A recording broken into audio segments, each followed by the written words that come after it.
First jhana, full absorption. You should try to discern jhana patterns. How to discern jhana patterns we had already explained. After discerning 5 jhana patterns, you should, if you want to go to second jhana, then you must practice 5 jhana, 5 mastery.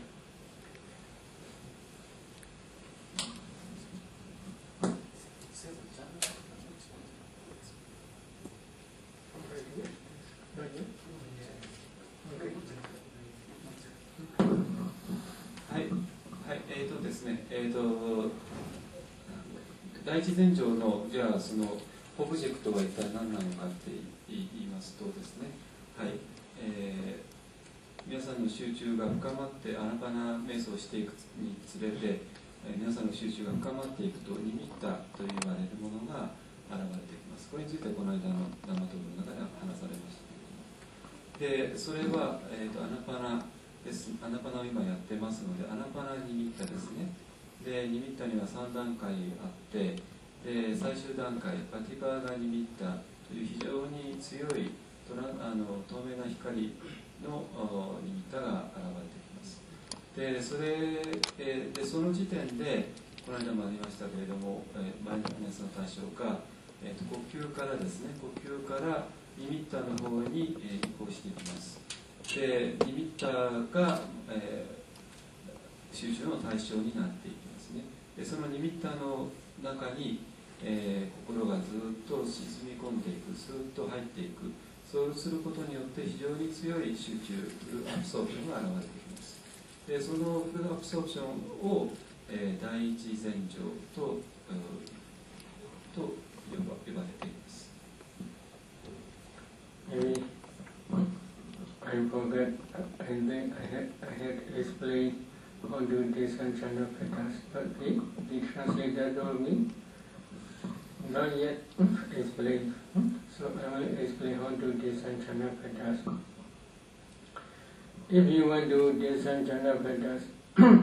first you should maintain your first jhana full absorption up to 2 hours, 3 hours, etc. every sitting, at least successfully for 3 days. はい、今の制度はジャーナファクターズですね。それを、普通前詞、これもまたジャーナを支えるものですね。5つありますけれども、それについてもう説明し終わったって先ほど言われてましたけど、まだですと私が言って、これ実際まだですので、これからその午前詞について説明していきたいと思います。でそれで、その今の第一禅定にですね入りまして、その禅定状態が 2時間から3時間ずっと続く。そしてそれが絶え間なく、少なくとも3日間は連続して、続くようになると、それはかなり強い、非常に安定した、禅定に入っていると言います。If you want to discern jhana factors, first you should re-enter your first jhana at least about 1 hour. Coming out from first jhana, you should pay attention to inside your heart, in the area of your heart. Bozzhinga mindset. Buddha explained this Bozzhinga mindset as Avasra Midam Bhikkhave Chitta, because this Bozzhinga Chitta is luminous. How you should try to discern this Bozzhinga mindset? For beginners to discern Bozzhinga mindset is not easy, but metaphorically Buddha explained Bozzhinga mindset is luminous. Inside your heart you can see that transparent, luminous element. This luminous transparent mind is called Bozzhinga mind, metaphorically. 非常にちょっと微妙な点になってきましたけども、ですね、今から五禅師っていうジャーナファクターズを、見ていくわけなんですけれども、それを見ていく前提条件としてですね、まず1時間ぐらいは少なくとも深い禅定状態に入っていかなければいけません。でそしてその禅定状態に入った後、それからまず出ます。その状態、禅定状態に入っている限りは物事を分析することはできませんので、そこから一旦出ます。そしてですね、ババンガっていうものを見ていくんですけれども、これも非常に微妙な点でですね、でどう見ていくかというと、この心臓ですね、この心臓のあたり、その真ん中の方に、心を向けていきます。それは心だけを向けていきます。でブッダはですね、これに対して、ババンガっていうのは非常にルミナスなもの、光あふれたものだと、言われているわけですね。でババンガとは一体何なのかについては、これ非常に複雑になってますので、今のこの我々の初心の段階では、これはメタファーとしてですね、捉えた方が分かりやすいということですね。で実際にこの心をですね、心臓の中の方に向けていきますと、で禅定状態に入って、その禅定状態が出た直後ですねに、その心臓を見ますと、そこに非常に強い光が、現れているっていうのを見ます。だけども、そのことを、ババンガっていうんですけれども、これはあくまでもメタファーであって、ババンガについてはまた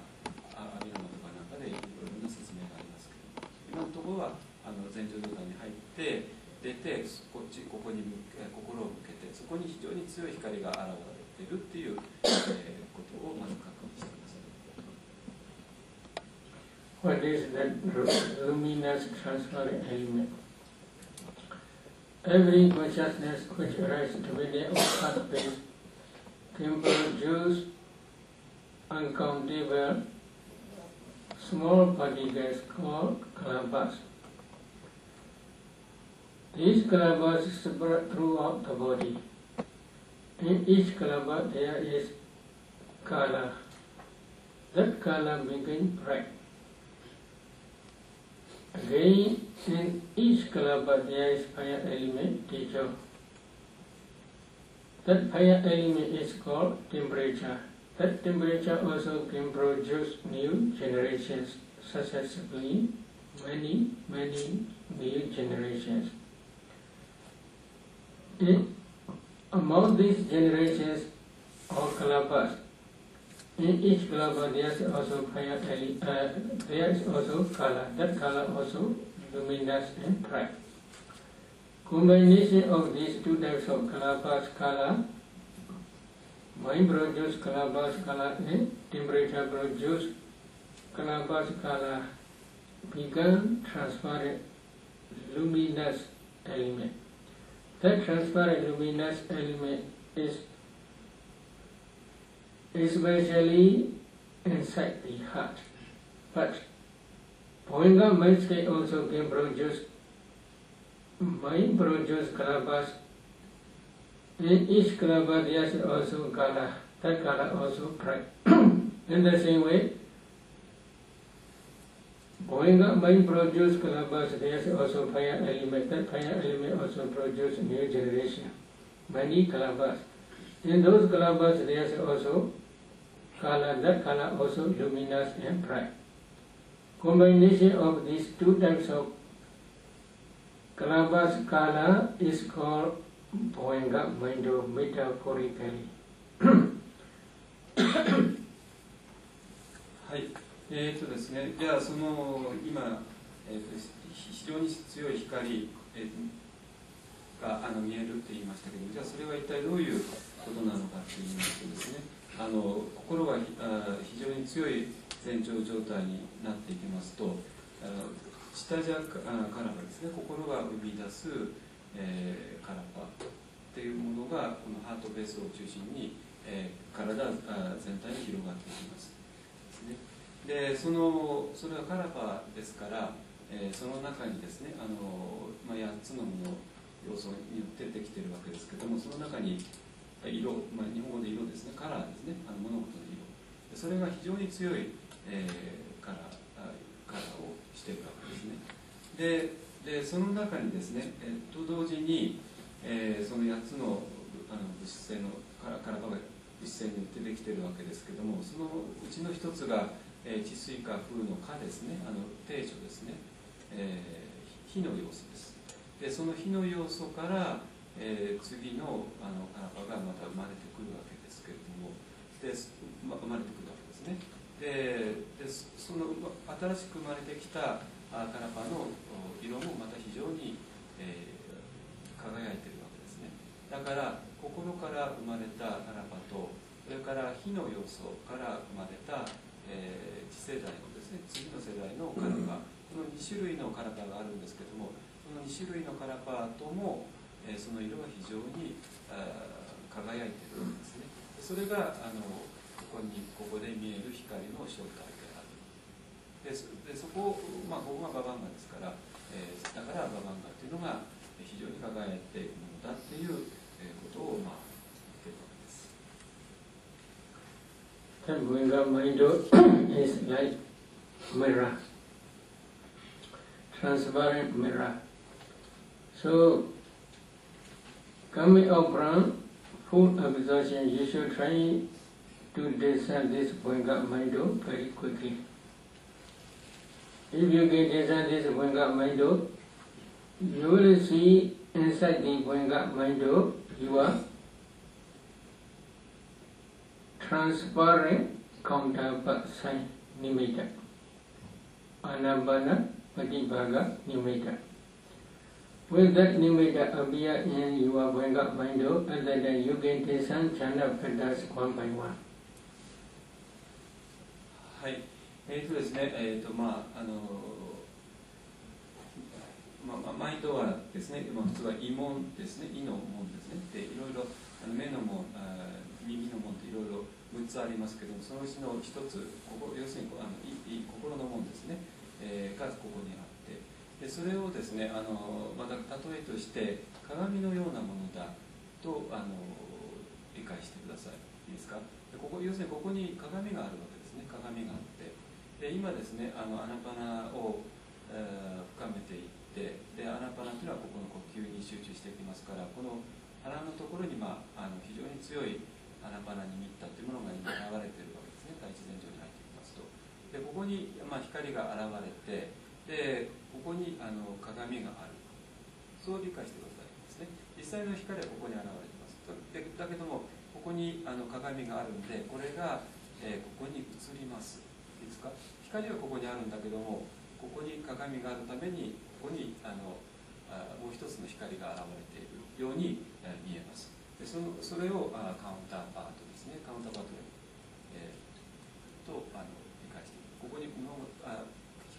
なんだけども、ここに鏡があるから鏡が見える、鏡に映った光が見えるというわけです。So, if you want to discern jhana bhadas, first you should, at the beginning stage, you should try to discern them one by one. There are 5 jhana bhadas. Number 1 is vidaka, initial application of the mind to the anapana pratipagga nimitta. Number 2 is vichara, sustained application of the mind to the anapana pratipagga nimitta object. Number 3 is piti, joy or rapture. Number 4 is sukha, happiness or bliss. Number 5 is ekaggata, one-pointedness. Altogether there are 5 jhana bhadas. If you want to discern these jhana bhadas, at the beginning stage you should try to discern them one by one. How you should try to discern? First, re-enter your full absorption of jhana again. About nearly 1 hour. Coming out from that full absorption, you should try to discern Bozzhinga and Anapanapatipagga nimitta together. When Anapanapatipagga nimitta counterpart sign appear in your Bozzhinga mind, at that time you can discern vidaka, initial application of the mind to the Anapanapatipagga nimitta object. But discerning is, you must try very quickly. You must discern very quickly, not delay. If you discern, as soon as you come out from full absorption, you should try to discern very quickly. A few seconds later, if you try to discern jhana bhada, you will not see clearly. はい、ジャーナファクターですね。ジャーナを支えるものです。でどういうものがあるかと言いますと、今説明されたようにですね、5つのものがファーストジャーナを支えています。で1つはまずビタカですね。ビタカというのは、対象に心をいつも戻していく。心というのはいつもどこかへ飛んでいきますから、その心をいつもマインドフルネスの対象に戻していくですね。この場合はもちろん呼吸ですけども、それをビタカと言いますね。で2番目がビチャーラ。ビチャーラというのは、その心がどこか飛んでいったものをビタカが今戻してきた、戻してきたものを常に、心の対象に留めておくことですね。それをビチャーラと言います。で3番目がピティですね。これは普通喜びと訳されていますけど、ピですね。で例えば見たに見ることの喜びを感じるんですね。で4番目がスカーですね。これは、普通幸せとか、この微妙な差は後で説明があると思いますけど、で5番目がエッカー型、普通一強性って一つの強ですね、一つワンポイントですねに集中しているんですね。心が散漫にならないで、だからビタカ、ビチャーラ、ビティ、スカ、エッカ型、この5つのものが第一前情に入った心の中に強烈にあるわけです。でそれをじゃあどうやって見るかって言いますと、今ここにあなたに見たが現れている。でそして、でここにババンがあるわけですね。でそして長い1時間2時間3時間深い前情状態に入った後、そこから出てですね、でババンガの方を見ます。心をそこに送ります。でそこが今慰問マインドドアになってますから、でそこに現れたこの5つのものをですね、5つの前情を見るわけですけれども、だけどもこれは、非常にクイックにやってください。というのはそうじゃないと前情が壊れてしまう、前情が弱くなってしまいますね。だから前情状態を強く保ちながらちょっと出て一気にクイックに見て、でまた前情状態に戻るという、こういうことをしていく。それが、ジャーナ第一前情の5つのジャーナファクターズを見るという手順です。So if you gain Tesa Vitaka, initial application of the mind to the Anapana Vipaga immediate object. Again, if you want to desire which are sustained application of the mind to the Anapana Vipaga immediate object, then you should try to re-enter Hachana for about 5 minutes or 10 minutes. Coming up from full absorption, you should quickly try to desire Bozzhinga and Anapana Vipaga immediate together. When Bozzhinga, when Anapana Vipaga immediate appear in Bozzhinga Maido, then you get desire at the time, which are sustained application of the mind to the Anapana Vipaga immediate object. Again, if you want to continue to desire other jhana patterns, in the same way you should try to re-enter into jhana about 5 minutes or 10 minutes. Coming out from that full absorption, in the same way you should try to desire Bozzhinga and Anapana Vipaga immediate. Then you can desire iti rapture. Again, re-enter into full absorption. Coming out from full absorption, in the same way you should try to desire Sukha bliss. Then re-enter into full absorption jhana again. Coming out from full absorption, you should try to desire in the same way Ekagata, one-pointedness. Again you should try to re-enter into jhana. Coming out from full absorption jhana, you should try to desire Bozzhinga Maido and Anapana Vipaga immediate together. And then please try to design 5 jhana patterns together. If you can design 5 jhana patterns together, then you can continue to practice 5 masteries. はい。ですね、今言われましたように、5つの5ジャーナファクターズが、ね、あるわけですけども、まずそれを一気に同時には無理ですので、一つ一つ見ていきますね。でまずは、アブソルプション、前情状態に強く入って、それから出てですね、でアナパナニミッタを見ながら、同時にババンガ、ここの心臓ですね、を見ます。それが、マインドワークですから、要するに2つ同時に見るわけですね。でその時にビタカっていうね、心をどっかに行ってしまう心を、オブジェクトに戻していく働き、それを非常にクリアに見ますですね。今ビタカ見えました。でそして、また前情状態に戻ります。で前情状態に戻って5分か10分ぐらい前情状態に入って、それからまた出ます。で出て次はビチャーラ、ね、ビチャーラという、オブジェクトに心をつなぎとどめておく、そういう働きですね。そういうビチャーラという働きがあることを見ます。その時はパティバーガニミタと、マインドワーね、を同時に見ながらですね。でそしてまたもう一回前情状態に戻ります。で5分か10分ぐらいと言われました。でここから出てですね、でまた今度はピティというラプチャーですね、そういう喜び、前情状態に入っている喜びですね、それが強烈にあることをもう一回見ます。でそれからまた前情状態に戻って5分か10分して出て、それからスカーという、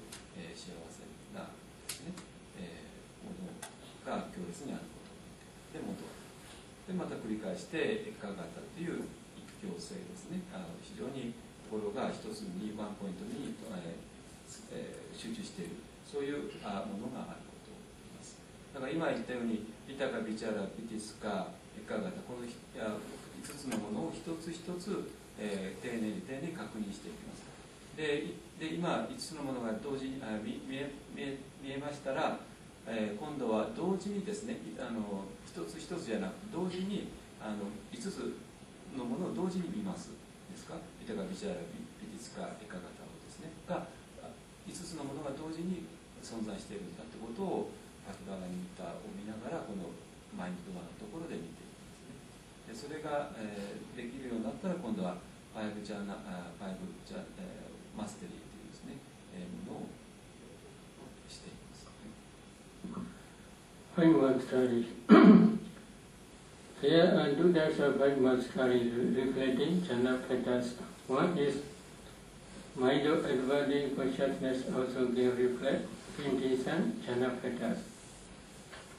After mind-adverting consciousness movement, there are 7 impulsion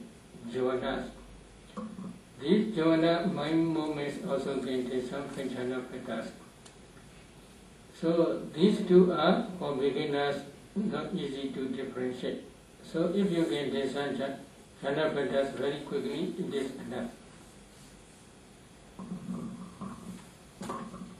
はい、ですね、これからジャーナをですね、マスターしていくわけですけれども、それには2つありまして、ジャーナに入っていくときにですね、心をそっちへ向けていく、疑問転向心と言いますけれども、それとですね、その後でですね、ジャーナに入って、続けてですね、ジャーナの心が起こっていきますね、即用心ですね、ジャーナですね。でその2つにおいて、はっきりと見ていく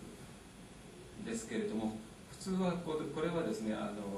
けどそれははっきりとそのなんていうんですか、思考過程が見えないとその2つの違いが分かんないんですけども、今初めてジャーナ状態に入った、初心のレベルではそれは無理ですので、それは、後でですね、見ていくことになります。Another 3 masteries are whenever you want to enter into jhana, you should try to enter into jhana very quickly. Whenever you want to emerge or to come out from jhana, you should try to come out jhana very quickly. Then you should try to re-enter into jhana with strong determination. For example, if you want to re-enter into jhana about 1 hour, you should do day jhana, strong determination. Very mindful observation, concentration lasts long, 1 hour, etc. If you want to re-enter into jhana about 2 hours, then you should do 2 hours, strong determination. If you want to re-enter into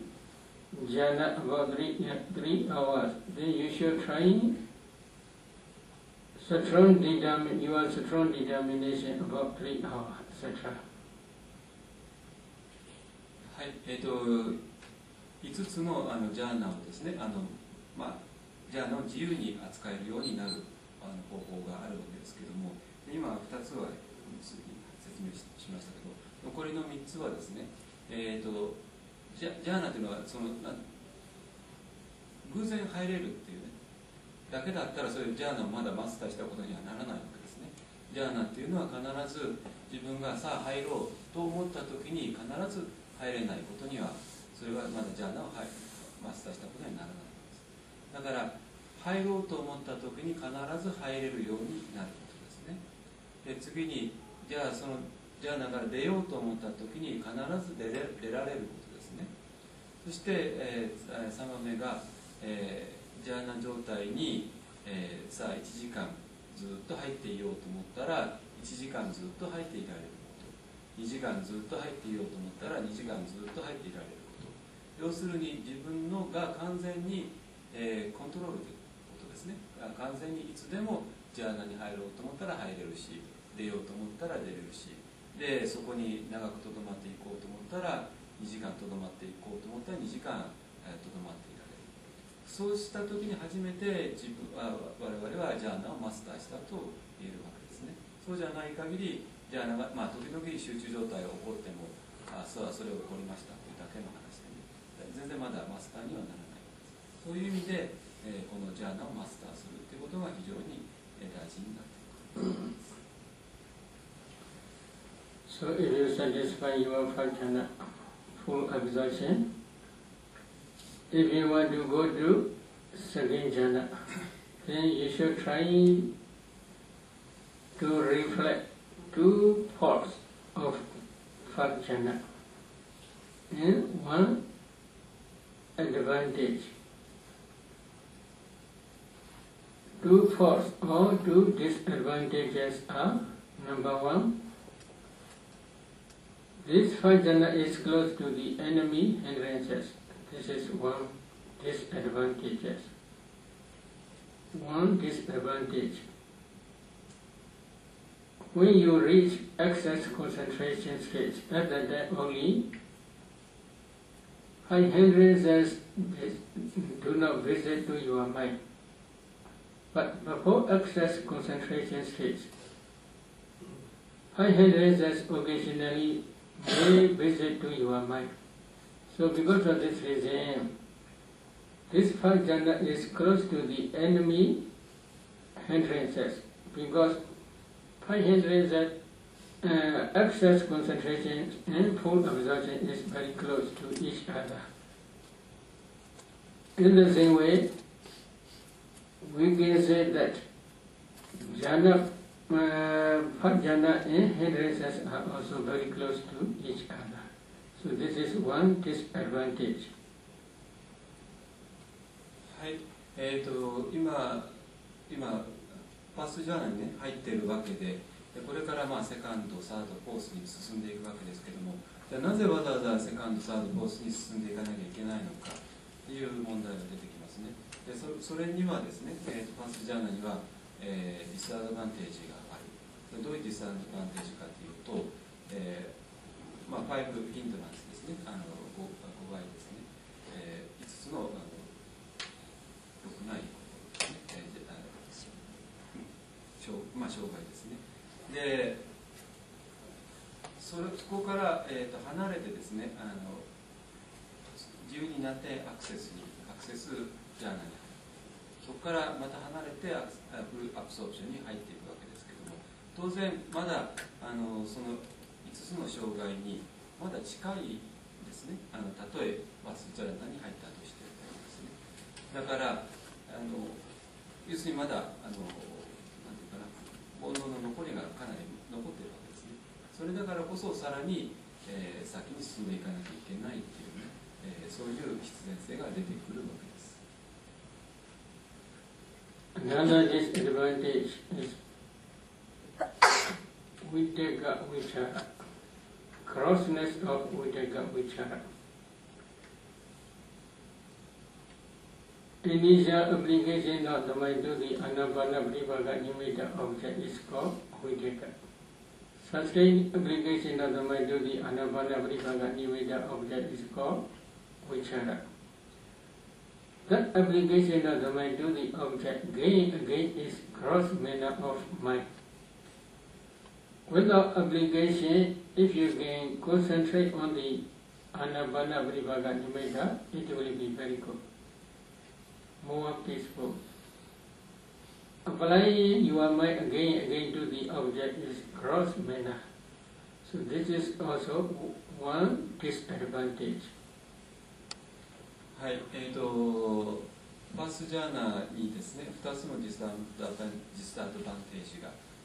あって、不利な点があって、1つは先ほど説明したように5つのヒンドランスに近いということですね。で2つ目はですね、これはちょっと分かりにくいと思うんですけども、ビタカ・ビチャーラのグロースネスっていうね、点なんですけども、これはね、でも瞑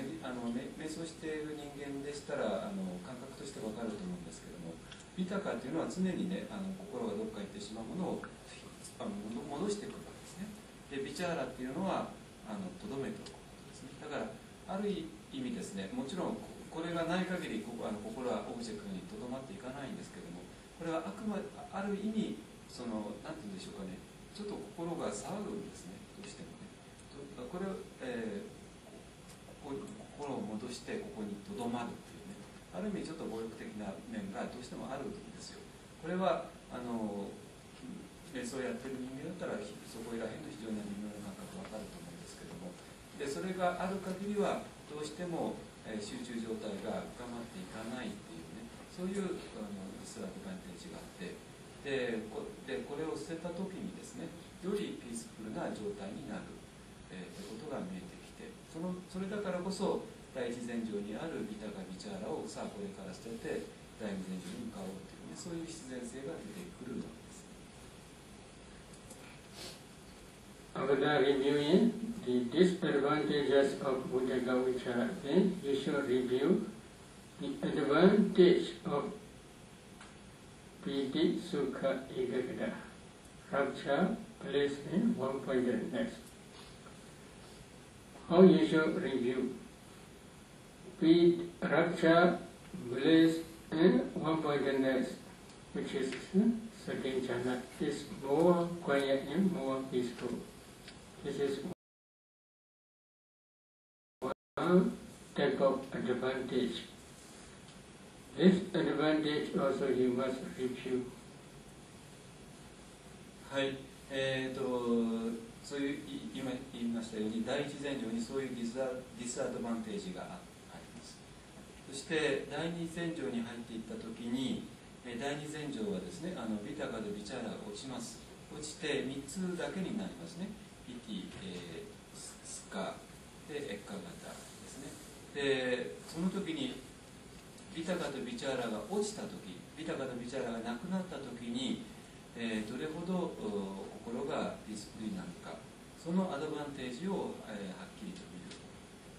それを見なきゃいけないということになってきます。After reviewing in this way, you should try with the intention to reach higher jhana. You should try to concentrate on the anapanapatibhaga nimitta again. But that reviewing must be only for a few seconds only, not for a long time. If you review for a long time, the nimitta will disappear. So after reviewing these two disadvantages and one advantage, then you should try to concentrate on the anapanapatibhaga nimitta again. Then full absorption will appear again. That full absorption is usually first jhana only. First jhana, full absorption only. Coming up from that full absorption, while you are reflecting jhana pettas, at that time you will see Vichara is crossed. Piti, Sukha, Ekagata, three jhana pettas are very subtle and very quiet and very peaceful. And then with the intention to remove gross pettas, Vichara, and to attain subtle pettas, Piti, Sukha, Ekagata, which is second jhana. You should concentrate on the anapanapatibhaga nimitta object again. When your concentration develops further, then full absorption will arise. That full absorption may be second jhana. Maybe certain for some meditators, when their concentration is not yet enough mature, they cannot attain second jhana. They may go back to first jhana again. But when their concentration becomes mature, they will go to second jhana. Coming out from that second jhana full absorption, while he reflects his jhana pettas, he will see there are three jhana pettas only. Piti, Sukha, Ekagata, bliss, rapture, bliss, and one-pointedness. はい、じゃあ具体的にファーストジャーナからセカンドジャーナへどう進んでいくかっていうね、そういう話になってきますけれども、で今言ったように、ファーストジャーナの2つのディスアドバンテージ、そしてセカンドジャーナのアドバンテージを実際に心で、見ることですね。だけどこれはずっと考える必要はなくて、数分間見るだけで十分です。でその後でもう一回ですね、パティバガニミッタに、集中していきます。でそうすることによってファーストジャーナの非常に強い禅定状態に、が現れています。でそれからですね、禅定状態を出てですね、で今ファーストジャーナの強い禅定状態にある5つのジャーナファクターズをね、繰り返しますけれども、ビタカ、ビチャーラ、ビティスカ、エカガタをクリアに見ます。そして、その5つのを見た後で、ビタカ、ビチャーラというものが、先ほど説明したように、やっぱりフロスが洗い物であるというね、心を騒がせるものであるということを見て、そして、ビティスカ、エカガタというのがよりピースフルな、ね、ものであるということを見ます。そして、その時点でですね、そのビタガビチャラがなくなること、そしてビティスカエカガタだけになることを決意してですね、願ってですね、そうしてもう一回、アナパナパティバガニミッタを集中します。そうするとアブソープションがまた、現れてくるわけですね。要するに前状状態に入って一回出て、それからもう一回入るわけです。そしてその2度目に入った前状状態が、普通は第2前状になっている、セカンドジャーナになっている。なぜかといえばビタカとビチャーラがもうその時点で落ちます。落ちて、ビティスカエカガタだけのセカンドジャーナに入っているはずなんですけれども、普通は入ります。だけども前状状態が弱い人はですね、ちょっと入れなくてまた第一前状に戻ってしまうということもあり得ます。If your suggestion is okay, then if you want to go to Panchana, then you should try five mastery of your second jhana. After five mastery of your second jhana, if you want to go to that jhana, then you should re-enter into your second jhana about nearly 1 hour. Coming out from second jhana, you should reflect one disadvantage and one advantage. One disadvantage is this second jhana is close to the enemy Vidya Vichara. This is first jhana. Then please reflect. Piti. This is also one disadvantage. Piti is cross. Piti is joy or rapture. If in your mind joy or rapture is present, at that time mind is a little bit shaking, especially emotion may rise. So such type of emotion is also called gross manner, gross matter of mind. After reflecting the grossness of piti, then you should reflect sukha ekagata, placed in one pointedness. Sukha ekagata is more quiet. After reflecting in this way, you should try to concentrate on your anapana pribhaga nimitta again. Coming out from full absorption, while you are reflecting your jhana factors, at that time you will see piti is cross, sukha ekagata is more quiet. And then you should try to concentrate on the anapana pribhaga nimitta with the attention to remove gross pada piti and to achieve or to attain subtle pada sukha ekagata, placed in one pointedness, which is that jhana. Then full absorption will arise. When your full absorption is strong, at that time you will understand piti is disappear, piti disappears, and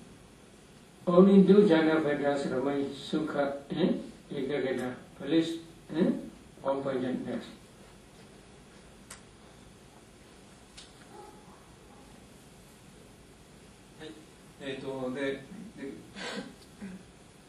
これからですね、セカンドジャーナからサードジャーナに、入っていくというそういう過程なんですけれども、セカンドジャーナに入りましたらですね、ファーストジャーナの時と同じように5つのジャーナマステリーですねを簡単にやって、そうすることによってセカンドジャーナを自分の意のままに、入ろうと思ったらいくらでも入れるし、出ようと思ったらいくらでも出れる。そこにとどまっていようと思ったらいくらでもとどまっていられる。そうなった時に初めてセカンドジャーナをマスターしたと言えるわけですね。でそれでそうなんだけども、これからまたサードジャーニーに進んでいかなきゃいけない。で進んでいかなきゃいけない理由ですね。それはセカンドジャーナーっていうのは、ビタカビチャーラに まだ近いわけですね。捨てたとはいえ。でさらにまたそこにピティが残っているわけです。でピティっていうのは確かに喜びなんですけれども、喜びなんだけども、喜びっていうのはやっぱりエモーショナルなもんでね、心がどうしても騒いでしまうんですね。でその喜びがある限りピースフルな状態に入っていけないってことが、見えてくるわけです。ですか。でそうして同時に第三禅定はスカとエカ型だけですから、ピティがなくなった時にどれほどさらにピースフルな状況になるかっていう、そういうアドバンテージを見るわけですね。そうしてですね、具体的な手順としては、もう一回、パティバガニミッターに集中して、セカンドジャーナに強く強く入っていきます。で強く強く入って深く深く入った後でですね、そこから出て、ババンガのあたりを見てですね、3つのもの、ピティスカ、エカ型があるのを、そこで確認します。そしてその確認したときに、ピティがグロスなものであることを見て、それがなくなった時にどれほどピースフルなものになるかということを見るわけですね。そして、ピティがなくなるようにっていう、そういう、願いを持って、で意思を持ってですね、インテンションですから。でもう一回、前兆状態に入ります。でそうすると、そのピティがですね、落ちて、スカとエカ型だけになった第三禅定に、普通はもう、その時点で入っているわけです。If you attain Bhattana, then you should try 5 mastery of Bhattana again. If you satisfy, then if you want to go to 4th jhana, then you should try to re-enter first jhana few minutes, second jhana few minutes, third jhana for a long time, for about 1 hour. Coming out from third jhana, you should reflect disadvantages and advantage. Disadvantages is this third jhana is close to the enemy piti, rapture. This is one disadvantage. Then please reflect sukha. Please. That sukha is also cross. Why? Taking an object, if you feel happiness or blissful feeling, that type of feeling is also gross manner of mind. Because of this grossness, then this jhana also can easily fall down. After reflecting the grossness of sukha, then please reflect upekha ekagata. Upekha is equanimous mind.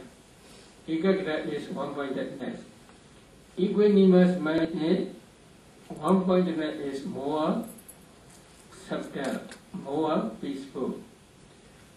After reflecting in this way, you should re-enter into jhana, taking anapanapadivaga nimitta as object.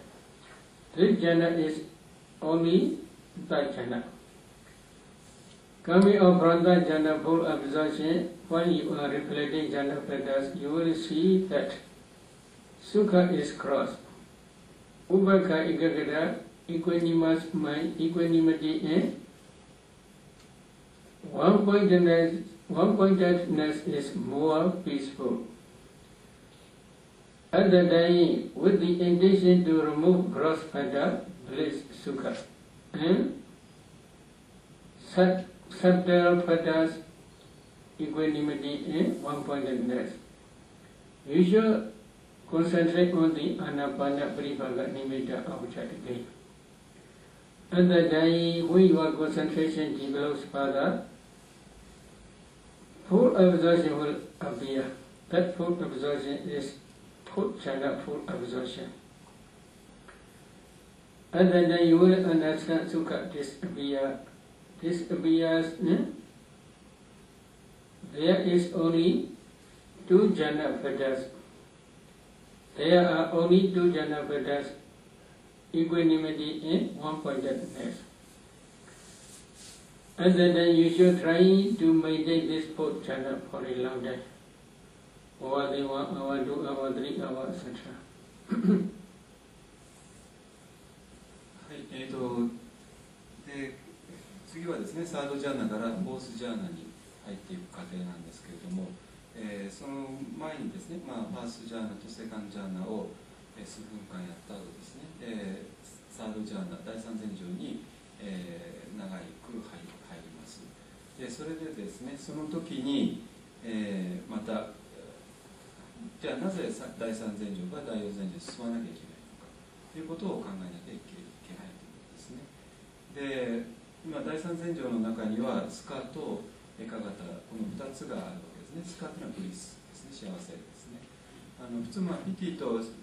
カの説明は喉が渇いてですね、砂漠をさまよっていてオアシスを見つけた場合、それをピティと言って、でそれで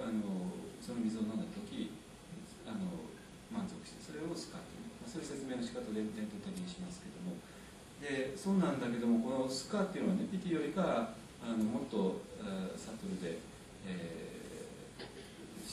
ピースフルなものなんですけれども、それでもやっぱりスカっていうのはですね、エモーションであって、どうしてもそこにはそれがある限りは心が落ち着かないっていうものが出てくるわけですね。それだからこそそのスカも、ディスアドバンテージであって、それがなくなって、ウペッカですね、ウペッカというのはエクアニマス、完全に、ニュートラルな、状態になります。その時に、心がより平和に、ピースフルになっていく、それを、考えますね。そうすることによって第三前兆からなぜ第四前兆に進んでいかなきゃいけないかっていう、必然性が見えてくるわけですね。それで具体的な手順としては前と同じように、全く同じように、第三前兆に強く深く入っていって、で一旦出てですね、ジャーナファクター、今残っているジャーナファクターを見ます。スカとエカ型ですね。でその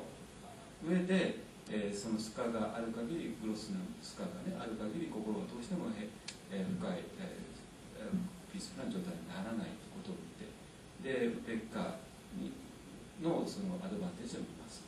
でそうしてスカを捨ててウペッカになるという、そういう、意思を持ってですね、でもう一回前情に入ります。パティバにみたいに集中してですね。でそうして前情に入った時に入るのは普通第四前兆に入っているわけですね。で第四前兆に入っているのは、どういう心がすでに残っているか、もうスカが消えてですね、ウペッカ、完全に、ニュートラルなもの、心が残って、そしてエッカ型という一つのものに集中していく、その二つのね、心が、ジャーナファクターが残っているのを確認して、でそうすると今第四前兆にやっとたどり着いたわけですね。第四前兆にたどり着いたら、それを1時間、2時間、3時間と長くですね、保って深く入っていくことが非常に、重要になってきます。At the post-jhana stage, your breath completely stops. If you can maintain your post-jhana 1 hour, within 1 hour you will not breathe. In the same way, if you can maintain your post-jhana 2 hours, 3 hours, etc., within 2 or 3 hours you will not breathe. This is the most important remark. はい、第四前兆というのはもちろん一番深い、アナパナを通してね、一番深い、禅情なんですけれども、それには非常に、特徴のある特徴があります。それはですね、呼吸がストップするんですね。呼吸が完全に心と体が完全に静まりますので、もう呼吸をする必要がなくなってくる。ですから第4禅定で1時間入っているってことは、1時間の間呼吸しないってことですね。2時間第4禅定に入るってことは、2時間の間呼吸がストップしてあるっていう、そういう非常に、強烈な特徴があるわけです、第4禅定ですね。You should try your both jhana 5 mastery day. If you satisfy, then if you want to practice other samatha meditation subjects such as king kasinas, 8 items, or sublime vitals, etc., then you can go to these samatha meditations. But if you don't want to practice other samatha meditation subjects, if you want to go to vipassana directly, then you must try 4 elements meditation systematically. はい、で今やっと第4禅定にたどり着いたわけですので、第4禅定をまた完全に自分のものにしなきゃいけないわけですね。入る時には入れるし、出る時に出れるし、ずっといようと思ったらそこにいられる。そういうふうにして、第4禅定を自分のものにしていきます。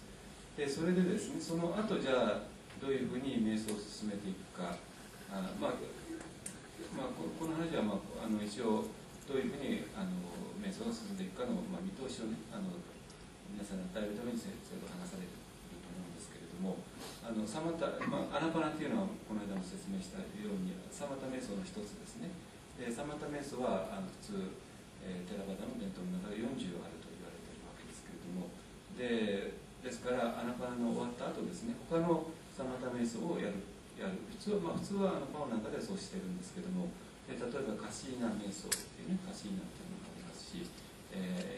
その後で、ですね、アルバですね、アルバジャナをやる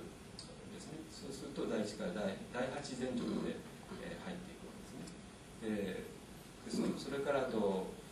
例の慈悲の瞑想ですね、慈悲記者ですね、もありますし、そういう他のサマタ瞑想をやるっていう、そういうこともある。だけどもそれがサマタ瞑想もうアナパナでもう十分だとそう思うんだったらば、すぐにアナパナが終わった後ですね、サマタからヴィパッサナへ、進むっていう方向もあります。でただその場合、ヴィパッサナのサマタとヴィパッサナをつなぐものとしてですね、4 elements meditation っていうものを、していかなければなりません。At the fourth jhana stage, the light of wisdom is very strong and powerful. With the assistance of your light of wisdom, if you discern 32 paths, internally and externally, then you can clearly discern them, as if you are seeing with your open eye. You can discern these 32 paths, internally and externally both, up to the whole world. Wherever you pay attention to your attention, you will not see beings, animals, you will see only a group of 32 paths only. はい、ですね、アナパナで第4禅定にまで入った時ですね、その時はニミッタの光が強く出て、それをライト・オブ・ウィズダムと、ね、言いますけれども、それが非常に強い光となって、今存在しているわけですね。でその光がですね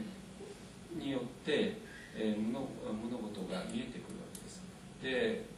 普通はですね、アナパナの後なんかですと32神分というね、人間の体を構成している32のものですね、髪の毛とか、歯とか心臓とかそういうものですね、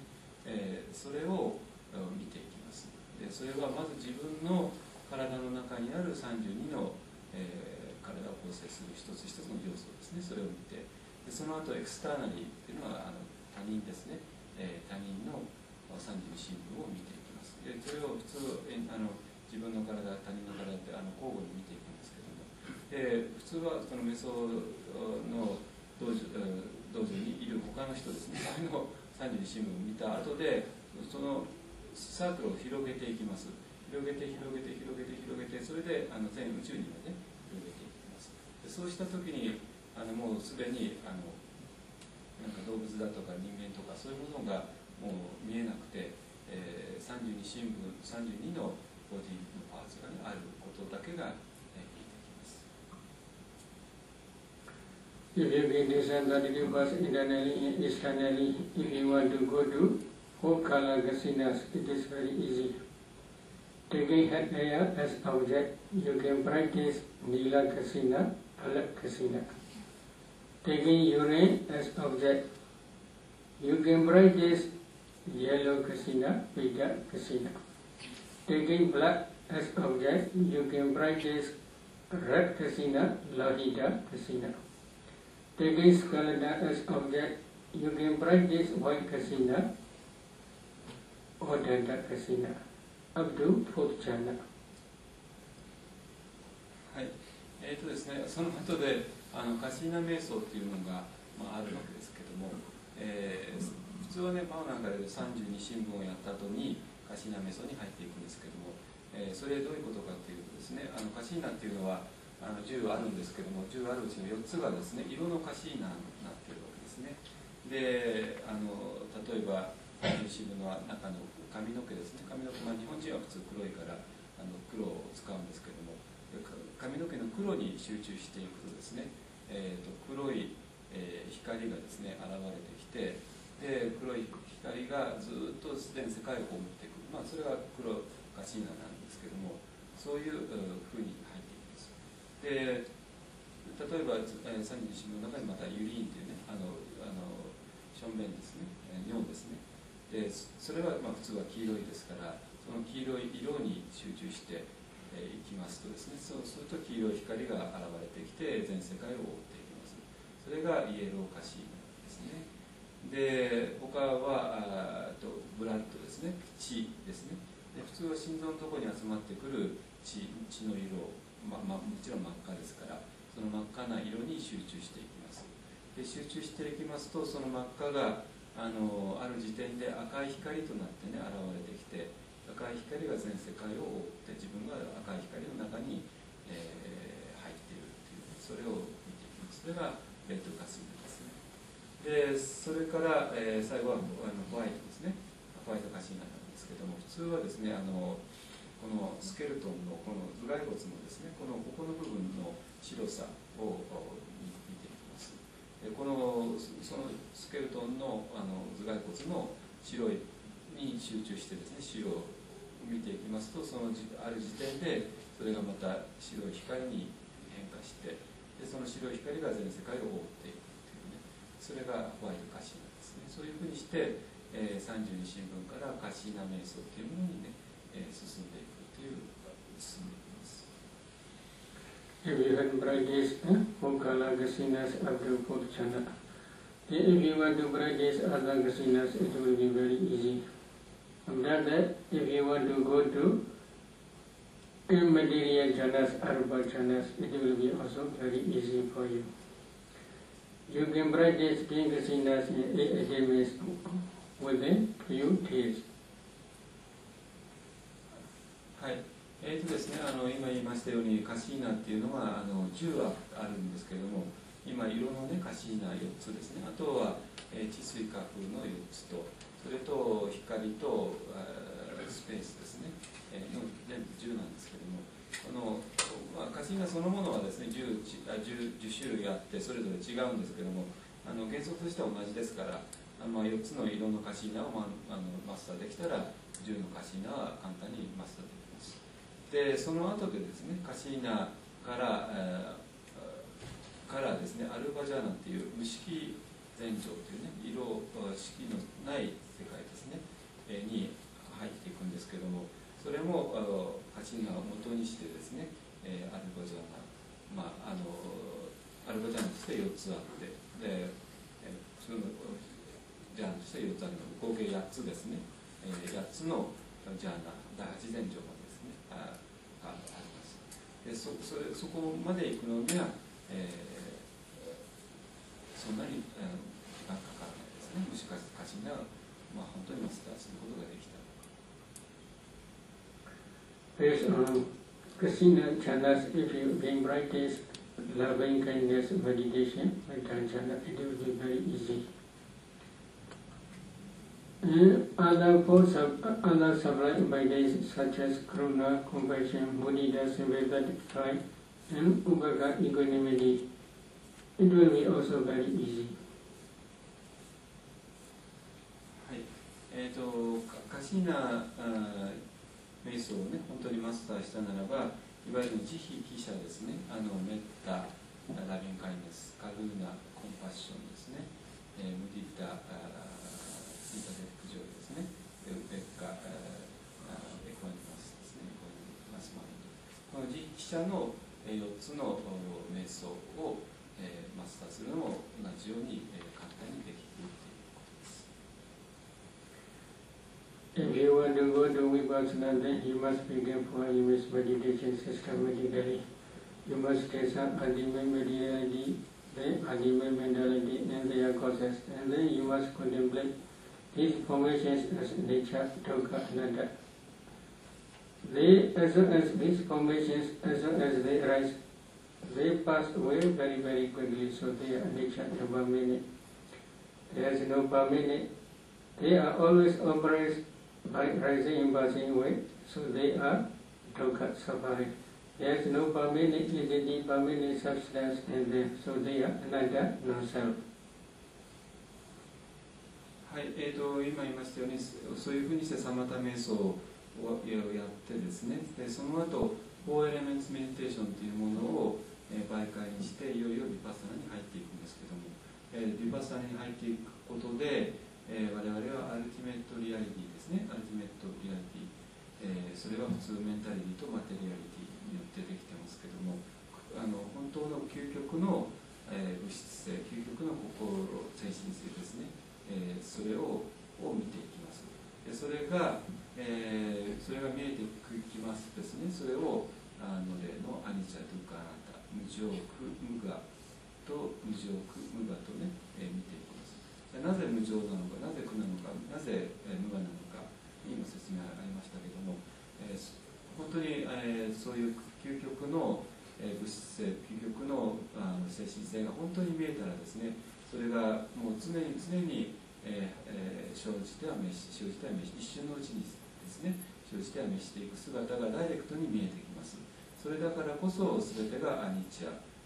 無常ですね。何もパーマネントにとどまっているものはないということですね。でそれだから、そしてそれはまた、パーマネントにとどまっているものがないから、常にもう生じて滅するというものによって、そういう特徴なわけですね。ですから、それによってオプレスされている。だからドゥッカですね。でそして生じて滅しているものは、そこに何か実体があるか、そこに何かアイデンティティがあるかというと、それもないわけですね。何もないんです。それだからこそそれが、無我、アナタですね、があったというものがない。でそれが見えて、アニチャ、ドゥッカ、アナタ、アニチャ、ドゥッカ、アナタ、無常、苦、無我っていう、この世の真実のあり方が見えてくるということです。When you are practicing vipassana insight, in your insight knowledge, 7 enlightenment factors are present. Number 1 is the enlightenment factor of mindfulness. Ultimate mentality, ultimate materiality, and their causes are called formations. They are always impermanent, suffering, and non-self.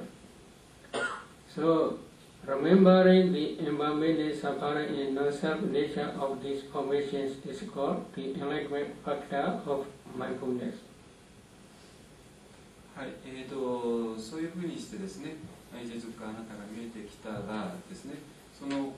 ういう見えてきた心の中に、またこの間から続きである七隠しですね、セブンエンライトメントファクターズが、当然そこにあるわけです。どういうふうにしてあるかというと、具体的に説明していきますと、最初の念隠しですね、先ですね。でそれは、そういう究極の、物質性と精神性とそれの因果関係ですね、それが全て、フォーメーションであるということが見えてくる。でそれを常に、覚え続け、気づき続けていることですね。それが、念隠しである。Penetrating the impermanent suffering in the self-nature of these formations is called the enlightenment factor of investigation of Dhamma Vichaya Sambhojjhanga。はい、2番目が弱法隠しですね。でそういうふうに、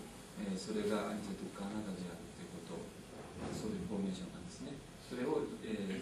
インベスティゲートする、それを詳しく見ていくことですね。そうすることによって、弱法隠しというエンライトメントファクターがまたそこに存在しているわけです。The effort to penetrate the nature, impermanent suffering and non-self nature of these formations is called the enlightenment factor of energy, Viriya。はい、だからそういうフォーメーションをアニジャ・ドゥッカ・アナタで見ていこうとね、そういうまた努力をしているわけで、そういう努力をしていくということが精進隠しですね、ウィーですね。Joyful feeling or joyfulness of seeing the impermanent suffering and non-self nature of these formations is called the enlightenment factor of rapture, piti, sambhojjhanga。ですね、そういうふうにしていきますと、アニチャ・ドゥッカ・アナタ、これはなんか見ていくと非常に気が沈むんじゃないかってね、崩壊するかもしれないんですけど、そうじゃなくて、それを見ていくことに、喜びが生じてくるわけですね。アニチャ・ドゥッカ、全てのフォーメーションがアニチャ・ドゥッカであなたであるということで、その喜び、の心がある、ね、それを企画しですね、ビキですね、そういう、4番目になりますね、4番目のセブンとしてのキー隠しになるわけです。Tranquility of mind in mental factors while seeing impermanent suffering and non-self nature of formations is called the enlightenment factor of tranquility, passaddhi, sambhojjhanga。はい、そういうふうにしてまたアニチャ・ドゥッカ・アナタであると見ていったときにですね、非常に心が、静まってくる、トランクリーな状態になってくるわけですね。でそういうふうになってきた心のあり方を、敬愛隠しですね、パッサリー・アニチャと言います。The concentration on the nature, the concentration on impermanent suffering and non-self nature of formations is called the enlightenment factor of concentration, samadhi, sambhojjhanga。はい、6番目がですね、そういうふうにアニチャ・ドゥッカ・アナタであるということに、集中していくことですね。今集中していっているわけですね。でそういう心のあり方を、浄覚しですね、サマーディ・サマジャンカと言いますね。Equanimous mind on the impermanent suffering, non-self nature of these formations is called the enlightenment factor of equanimity, ubhaka, sambhojjhanga。はい、そして、最後ですね、すべてのフォーメーションがアニチャ・ドゥッカ・アナタであるということに対して非常に、もうすでにすべての、アタッチメントなんかを乗り越えてですね、エクワニマスな心が生じてくるわけですね。でその生じてきた心を、ウペとか、伝統的にはシャという字を当てますけども、シャ隠しですね、ウペカサムジャと言います。Altogether, they are seven enlightenment factors. You must cultivate these seven enlightenment factors systematically up to path improving knowledge which realize Nibbana. はい、今言いました、説明してきましたこの7つのですね、悟りを支える要素、七隠しですね、セブンエンライトメントファクターズですね、それを我々はカルティベートに少しずつ、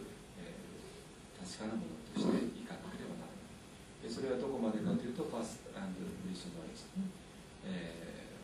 同知、価値ですね。それはニッパーナというものを対象としてヴィパッサナの最終段階において起こってくるそういう、最後の悟りのことなんですけども、そこまで、そこにたどり着くまでですね、今言った7つの悟りの要素、それを、深く養っていかなければならないということですね。The seven enlightenment factors which are associated with your samatha jhana as well as with your insight vipassana are called mundane seven enlightenment factors. These seven enlightenment factors which are associated with your path knowledge, which realize Nibbana, is called supramundane seven enlightenment factors. はい、この間も出ましたように、そういう七隠しですね、それには大きく分けて2つがありますね。世間的なものと出世間的なものですね。で、世間的なもの、マンデーンのものは何かというと、ジャーナ状態に入ったときに、七隠しが7つの要素があるところを見ました。そして今ヴィパッサナを、しているときに同じように7つの悟りの要素があるということを見ましたね。だからこのジャーナとヴィパッサナを合わせて、世間的なマンデーンな七隠しと言います。でそれに対してじゃあ出世間的なね、七隠しとは何か、スーパーマンデーなセブンエンライトメントファクターズとは何かというと、これはですね、もうヴィパッサナの最終段階において現れてくる、パスノレッジ、フルーションノレッジですね、同知、価値ですね、ニッパーナをその時は対象としています。そのニッパーナを対象としているそういう悟りの心が起こったら、その悟りの心の中に、四隠しがあります。でその悟りの心の中にある四隠しのことを、スープラマンテン、セブンエンライトメントファクターズ、出世間的な七隠しと言われます。Today let us stop our Dhamma talk here. If there is any question, you can ask. じゃあ今日はそこまでにしますので、何でも質問がありましたら、してください。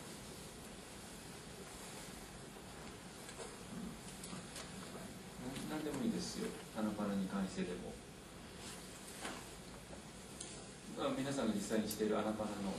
やり方とかね、そういうことに関してでも何でも構いません。No question? If there is no question, then share your merit. Idame Bonya, Aswakaya, Mahahodu, Idame Bonya, Nibbanasa, Pachyo, Hodu, Idame Bonya, Sabbasadana, Pajima, Isabe, Visama, Punya Baga, Labandu, Labandu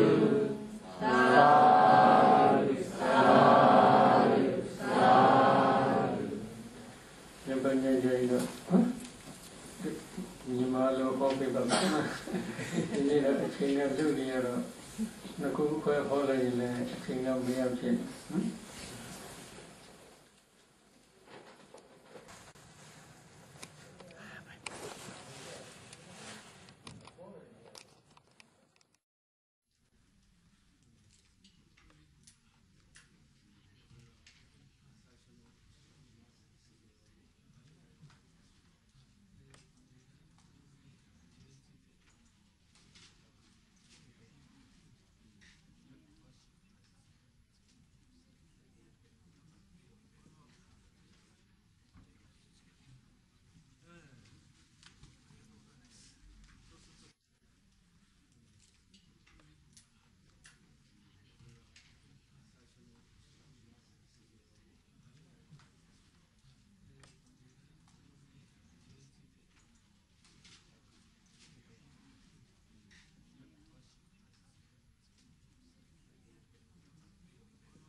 す。